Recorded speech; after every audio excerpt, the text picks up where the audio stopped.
for me, bottom line, leadership is earned, it's never given. Facts. And that's applicable to a first round pick or a new executive coming in with strategy implementation. Facts.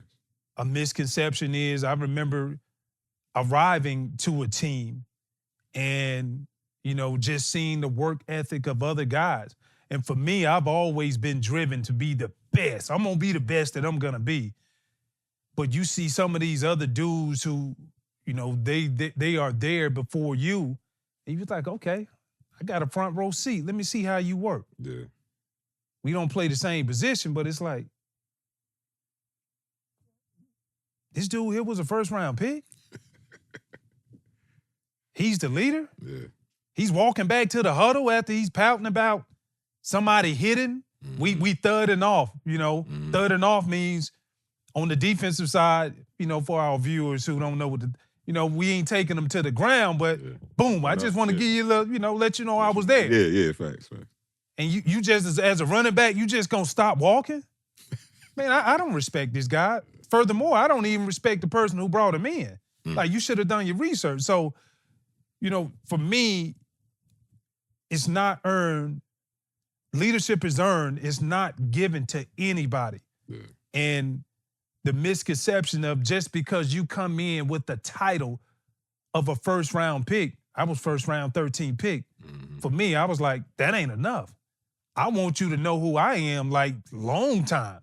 And so in order for me to get that done, I knew it was certain parameters and marks that I had to hit in order to become that guy. And I was going to do it. If you was in the way, I was going to run over you until I get it done. Or if you were in the way on my team who they anointed before I came here, then I was going to make you raise your level of play. Yeah. I was going to do that by having that conversation with you first. I think that's just the way that you do things versus talking in the, how you got some people like to talk in the media, then the media come around and nah. We bigger than that. What happened when you like, what? Yeah, I'm going to go straight to the source. Now, after that, then we may have to go ahead and go to the media-wise and let everybody else know. Nobody likes to be ridiculed. Facts. You know what I mean? But that was my stance when it comes to understanding the misconception of leadership just because where you were picked up and the expectations when you arrive, that ain't going to cut it. You got to show me every day. You got to prove yourself. So you're talking about where you were picked up or where you were drafted, you being a first round pick, but every team has stars and role players, right? So I guess how did you learn to bring out, being the leader that you were and the captain, how did you learn to bring out the best in your other teammates or players, regardless of their role, whether it be a star or a role player on the team? It was important for me to remind everybody that not one role is bigger than anybody else's role on the team. I'll give you an example. When you look at scout team players, are they the ones that are playing on Sunday? No. They're getting the starters ready to play on Sunday. If you go out and give me a shitty look, I'm going to give you a shitty performance on Sunday. Right. So, therefore, they truly are the MVPs to get you ready. You know what I mean? So when I talk about everybody has a role and not one is bigger than the other, but the most important thing is to know that the stars still got to shine. And when it comes to clutch time moments, understanding and knowing we need a play to be made, like, that's what it boils down to. Your stars got to shine. They got to shine in pressure moments and pretty much make everybody else raise their level of play, regardless of if you came in anointed as a high pick or if you didn't. And I think the other thing, which I found to be very beneficial, is to get to know the person. We spend so much time with players, your teammates, throughout the season. You spend more time with your teammate than you actually do with your family. Yeah, facts.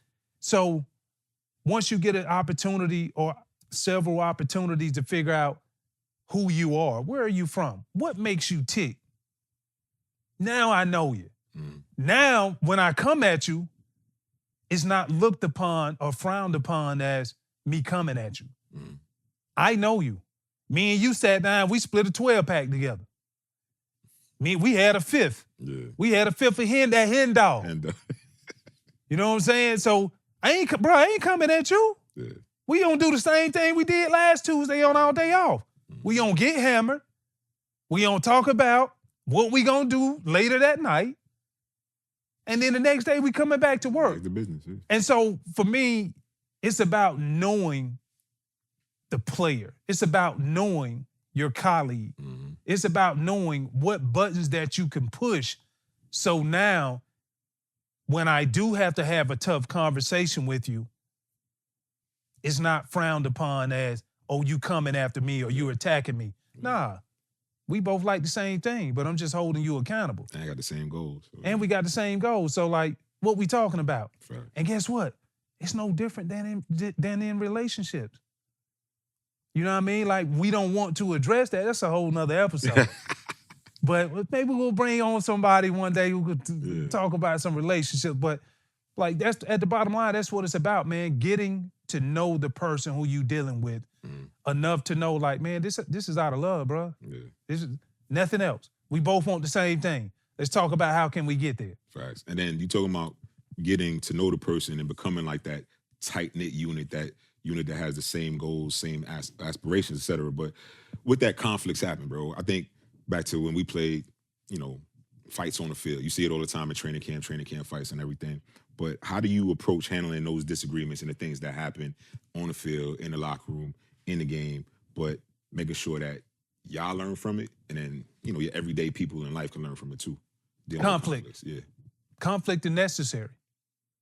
I'll say it again. Conflict is necessary. You need it.